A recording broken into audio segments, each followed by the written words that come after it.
ठीक है, पहले तो वो सारे इंपॉर्टेंट है और ज्यादा मार्क्स में आते हैं क्योंकि लॉन्ग क्वेश्चन है ना, इसलिए। और ये 6 क्वेश्चन आपका एग्जामिनेशन पॉइंट ऑफ व्यू से मोस्ट इंपॉर्टेंट है इस एक्सरसाइज का। ठीक है, अब देखो इसमें क्या है, इस क्वेश्चन में है 2 क्रॉस रोड्स है, each of with 10 metre, cut at right angles to the centre of a rectangular path of length 700 metre and breadth 300 metre parallel to the its side. Find the area of the roads. Also find the area of the park excluding the 2 cross roads. Give the answer in hectare. देखो सबसे पहले आपके पास A, B, C, D एक आपका rectangular park है। ठीक है, A, B, C, D is a rectangular park. उसके मिडल में सेंटर में 2 क्रॉस रोड्स है। एक ये मैंने नाम दे दिया LONM और दूसरी रोड का नाम दे दिया EFGH। ठीक है, अब ये 2 क्रॉस रोड जो है वो सेंटर पे राइट एंगल पे एक दूसरे को कट कर रही हैं, ये क्वेश्चन में गिवन है। हमें एक तो इन रोड्स का एरिया निकालना है और साथ में area of the rectangular park excluding मतलब हटा दिया जाए। अगर इन रोड्स के एरिया को माइनस कर दिया जाए तो बचे हुए रेक्टेंगुलर पार्क का एरिया क्या होगा। ठीक है, पहले मैंने एरिया ऑफ रेक्टेंगुलर पार्क निकाला है। रेक्टेंगुलर है इसलिए L into B, length into breadth, 700 length है, 300 ब्रेथ है और मैंने एरिया निकाल दिया स्क्वायर मीटर में। फिर एरिया ऑफ द रोड्स निकालना है मुझे। एरिया ऑफ द रोड्स निकालने के लिए मैंने EFGH का एरिया लिया जो मेरी एक रोड है, दूसरी LONM का एरिया लिया। जब EFGH का लूंगी तो लेंथ कितनी है इसकी 700, क्योंकि ये यहाँ से यहाँ 700 तो ये पैरेलल लाइन है तो ये भी 700 ही होगी। और विड्थ है इसकी 10,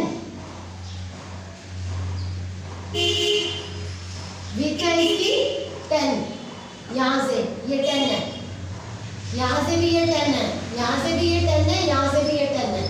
ठीक है, तो 10 मीटर विड्थ दे रखी है, तो लेंथ हो गई 700 और विड्थ हो गई 10 मीटर। तो EFGH का एरिया क्या आ गया 700 इंटू 10। फिर मैंने एरिया लिया LONM का, तो ये चीज जो है ये जो लाइन है ये इसके पैरेलल जा रही है, तो ये 300 है तो ये भी 300 है और विड्थ कितनी है 10, तो ये एक रेक्टेंगल बन गया 300 इंटू 10 का। तो 300 इंटू 10 दोनों क्रॉस रोड्स के एरिया को ऐड कर दिया। अब मैं क्या देख रही हूँ, जो मिडल वाला मेरा पोर्शन है ना ये दोनों रोड के अंदर आ रहा है। अब एक एरिया को 2 बार तो लूंगी नहीं, ऑटोमेटिकली क्या करेंगे area of the common portion को सब्ट्रैक्ट करूंगी एक बार। तो 10 इधर से है, 10 इधर से है, 10 इधर से है, 10 इधर से है, मतलब वो स्क्वायर हो गया। तो साइड इंटू साइड करके 10 इंटू 10 करके area of the common portion निकाल लिया। तो इन दोनों रोड्स के एरिया को ऐड करके ये कॉमन पोर्शन वाला एरिया एक बार मुझे सब्ट्रैक्ट करना पड़ेगा, क्योंकि ये इस रोड में भी आ रहा है और इस रोड में भी आ रहा है, तो 2 बार नहीं ले सकते। तो इन दोनों को ऐड करके 7000 इंटू 3000 माइनस 100 सब्ट्रैक्ट करके मेरा आ गया 9,990 9990 स्क्वायर मीटर मेरा इसका एरिया आ गया। ठीक है, उसके बाद मुझे एरिया ऑफ द पार्क निकालना है एक्सक्लूडिंग दीज रोड्स।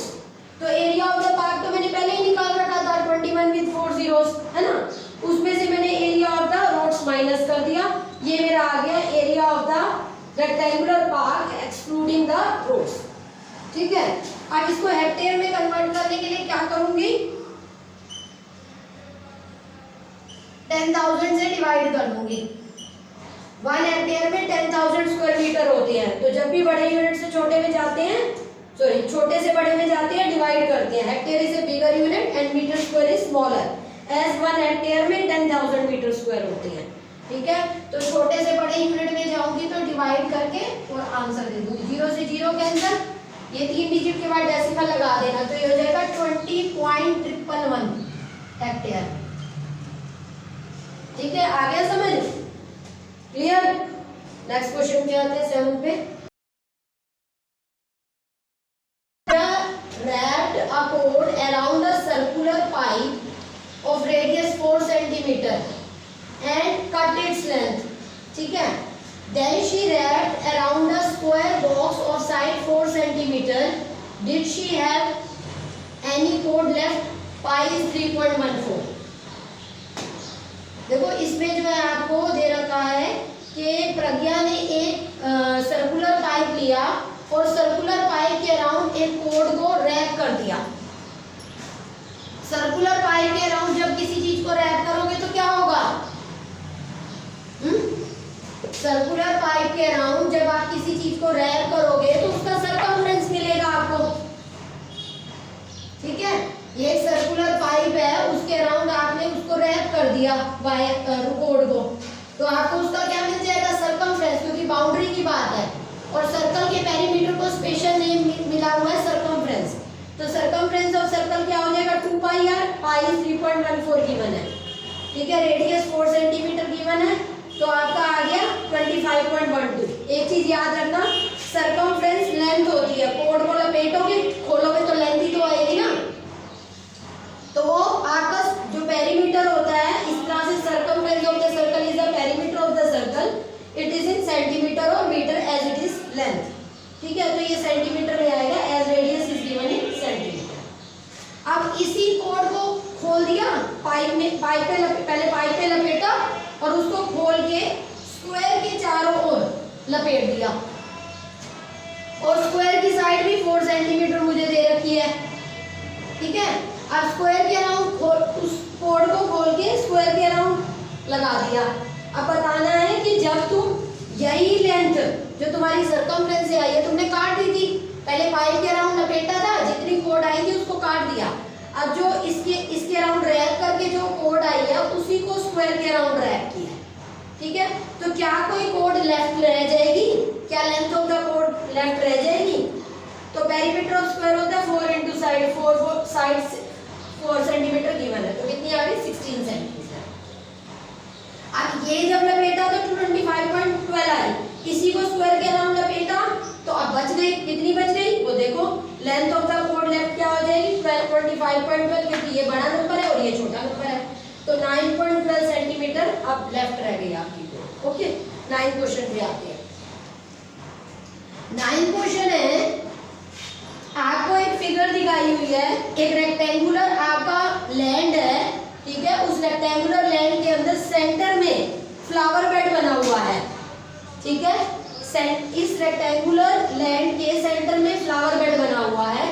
अब आपने क्या निकालना है? एरिया ऑफ होल लैंड निकालना है, एरिया ऑफ फ्लावर बेड निकालना है, area of the land excluding the flower bed निकालना है, और circumference of the flower bed निकालना है। There are 4 parts, okay. तो देखो पहले ये रेक्टेंगुलर लैंड है, तो रेक्टेंगुलर लैंड का एरिया कैसे निकालोगे? L इंटू बी करके, तो 5 इंटू 10 50 मीटर स्क्वायर आपका एरिया आ जाएगा, मीटर स्क्वायर में निकाल देना।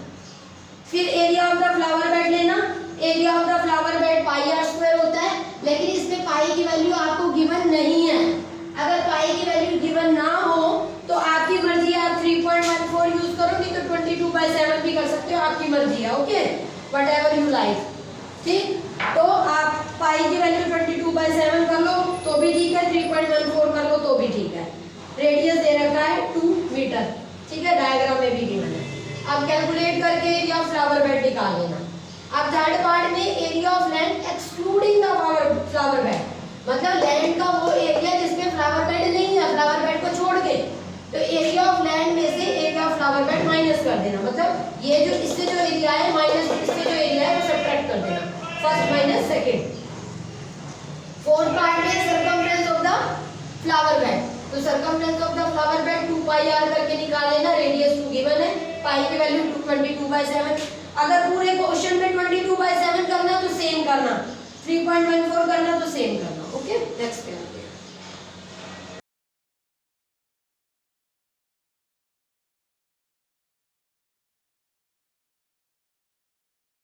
फिगर के अंदर इस शेडेड पोर्शन का एरिया निकालना है। अब मुझे ये वैल्यूज गिवन है 10, 8, तो ये 18 है, मतलब ये भी पूरी 18 हो गई, 10 और 8, ये 6, 4, ये पूरी 10 है, तो ये भी 10 हो गई, 6 और 4 10 ही होते हैं, इसका मतलब it is a whole portion is rectangle. अब अगर मैं होल पोर्शन की बात करूं तो ये रेक्टेंगल है, अब इसकी बात करूं तो ये ट्रायंगल दिख रहा है, इसकी बात करूं तो ये ट्रायंगल दिख रहा है, तो मैंने इनका नाम रख दिया for my convenience first and second, आप भी रख सकते हो, ठीक है। अब अगर इस पूरे एरिया में से मैं फर्स्ट और सेकंड का एरिया माइनस कर दूं तो मेरे पास शेडेड पोर्शन का एरिया बच जाएगा ना। Rectangle minus this plus this, इन दोनों को ऐड करके इस पूरे में से जब मैं सब्ट्रैक्ट कर दूंगी, इन दोनों को ऐड करके जब पूरे में से सब्ट्रैक्ट कर दूंगी तो ये मेरे पास बच जाएगा शेडेड पोर्शन का एरिया। ठीक, तो मैंने एरिया ऑफ रेक्टेंगल लिया लेंथ इनटू ब्रेथ 18 into 10, वो दिख ही रही है साइड्स। ठीक है, माइनस एरिया ऑफ फर्स्ट क्या आएगा, रेक्टेंगल है, इसको बेस मानो तो ये एल्टीट्यूड है, इसको बेस मानो तो ये एल्टीट्यूड है, कोई दिक्कत वाली बात नहीं क्योंकि ये 90 का है। तो हाफ बेस इनटू एल्टीट्यूड करके एरिया निकाल। इस ट्रायंगल की बात करूं तो ये बेस है तो ये एल्टीट्यूड है, या अगर मैं इसको बेस इसको एल्टीट्यूड लूं या इसको बेस इसको एल्टीट्यूड लूं तो कोई फर्क नहीं पड़ने वाला। ठीक है, जब मेरी फिगर इस तरह की होती है तो ये 90 का होता है, तो इसको बेस इसको एल्टीट्यूड या इसको बेस इसको एल्टीट्यूड बोल सकते हैं, कोई दिक्कत नहीं है। बस 90 के अपोजिट वाली साइड हाइपोटेन्यूज होनी चाहिए। ओके, तो एरिया ऑफ सेकंड क्या हो जाएगा, हाफ बेस इनटू एल्टीट्यूड, तो बेस हो गया 8 और एल्टीट्यूड हो गया 10। तो फर्स्ट और सेकंड का एरिया, ट्रायंगल का area half base into altitude करके मैंने कैलकुलेट कर दिया। 2 3 का 6, 2 4 का 8, ये आ गया 30, ये आ गया 40। दोनों को ऐड अप कर दिया, बीच में प्लस का साइन दिख रहा है, तो 30 + 40 70। तो टोटल में से जब मैंने उसे माइनस किया, it is 110 square centimetre. Okay, this is your question number 10। 11 पे आते हैं। 11 में भी इसी तरह की फिगर है। ठीक है, बट ये एक स्क्वायर है क्योंकि ये 20 है, ये 10 और 10 20 दे रखे, अपोजिट 20 हो गई, ये 10 दे रखी थी, ये 20 है तो ये पूरी 20 हो गई, तो ये 10 है तो ये 10 बच गए। ठीक है, तो इट्स अ स्क्वायर। अब स्क्वायर में से जब मैं ये ट्रायंगल है, ये ट्रायंगल है, ये ट्रायंगल है, तीनों ट्रायंगल के एरिया माइनस करूंगी तो मेरे पास ये मिडल वाला पोर्शन बच जाएगा जो कि शेडेड पोर्शन है, जो मुझे निकालना है। तो मैंने एरिया ऑफ स्क्वायर में से फर्स्ट, सेकंड और थर्ड का एरिया ऐड अप करके सब्ट्रैक्ट कर दिया, तो मेरे पास एरिया ऑफ शेडेड पोर्शन बच गया। आपको पता है स्क्वायर का एरिया क्या होता है, साइड इनटू साइड, तो 20 into 20। फर्स्ट का ट्रायंगल का area half base into altitude, तो बेस 10 ले लिया, एल्टीट्यूड 20, या बेस 20 ले लिया तो एल्टीट्यूड 10, वो आपकी मर्जी है, कोई दिक्कत नहीं। सेकंड में भी ये दोनों 10 10 है, तो बेस भी 10 है, एल्टीट्यूड भी 10 है। ठीक है, स्क्वायर में भी सारे एंगल 90 के होते हैं, याद रखना। उसके बाद इस ट्रायंगल की थर्ड की बात करूं तो ये बेस और ये एल्टीट्यूड ले लिया मैंने, तो हाफ बेस इनटू एल्टीट्यूड। तीनों की कैंसलिंग बहुत इजी थी। ठीक है, कर दी 2 की टेबल पे और फिर तीनों को ऐड कर दिया, ऐड करके टोटल में से सब्ट्रैक्ट कर दिया, ये मेरा पोर्शन ऑफ शेडेड है। ठीक है, that is your answer. Next question पे आते हैं।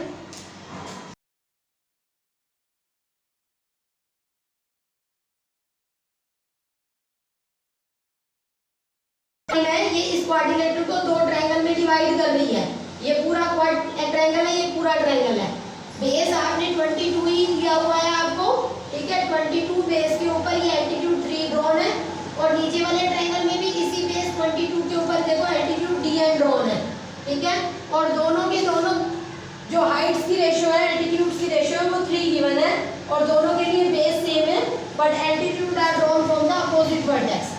ठीक है, जिससे ये क्वाड्रिलेटरल 2 ट्रायंगल में डिवाइड हो रहा है। एक ट्रायंगल आपका ए बी सी है और दूसरा आपका ए बी सी है। ठीक है, तो हाफ बेस इनटू एल्टीट्यूड करके दोनों के एरिया निकाल के दोनों के एरिया को ऐड अप करके टोटल क्वाड्रिलेटरल का एरिया आ जाएगा। Okay, now your exercise is over and also your chapter. Do this chapter and send it, and if any problem occur you may share on WhatsApp. Okay, thank you.